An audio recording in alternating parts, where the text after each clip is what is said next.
Our lead story at this hour, of course, in the wake of Monday's meeting of the United Nations Security Council, specifically to deal with the DRC. In that particular part of the world, rebels over there of the M23 have abandoned a key military base, and it has been described in some quarters as the military end, if you will, of the M23. Let's get some more details on the situation in the Democratic Republic of Congo. We're now joined live from our Johannesburg studios by Stephanie Wolters. She's an expert on the Great Lakes region with the South African Institute of Security Studies. Stephanie also runs Okapi Consulting. Thank you so much for your time this afternoon. The current situation in the DRC, where the M23 seem to have been pushed out from their strongholds, does this, in your opinion, mean that we are about to see the end of the M23 as a military force?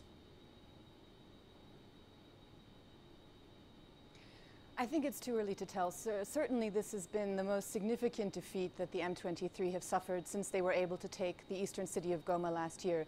So this is extremely significant. But it remains to be seen. I mean, they have been pushed out of their key strongholds. But the real question here is, will they be allowed to die as a military movement? And essentially that will depend on whether Rwanda, which has consistently backed the M23, will now allow that movement to fade away, or will rearm it and allow it to essentially become revitalized. The UN, of course, did send a combat brigade with a fairly robust Chapter 7 mandate in the DRC earlier this year. In light of what we're seeing now, do you think that that intervention brigade has delivered on the desired results?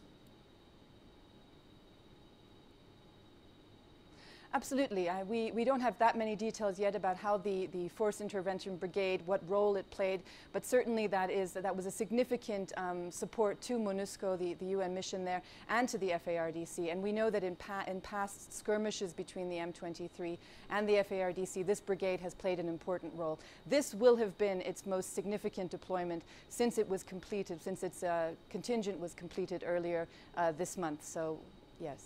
Indeed. The M23, however, isn't the only rebel group in the DRC. That country's eastern end, frankly, has just got wave after wave after wave of rebel groups. How best can the UN troops and the Kinshasa government clean out the country of these militia outfits, especially in the eastern end of the country? Well, I think there are two things. Kinshasa does have to negotiate with some of these movements. I mean, some of these groups have very long-standing grievances relating back many years, having to do with abandoned integration programs. Some of them have political ambitions, but certainly Kinshasa has to deal domestically with those different armed groups. There also has to be a regional angle, because some of these groups do also have regional support. The UN now has this Force Intervention Brigade, which has a more robust mandate and which is mandated, in fact, not just to go after the M23, but also to go after some of these other militia groups.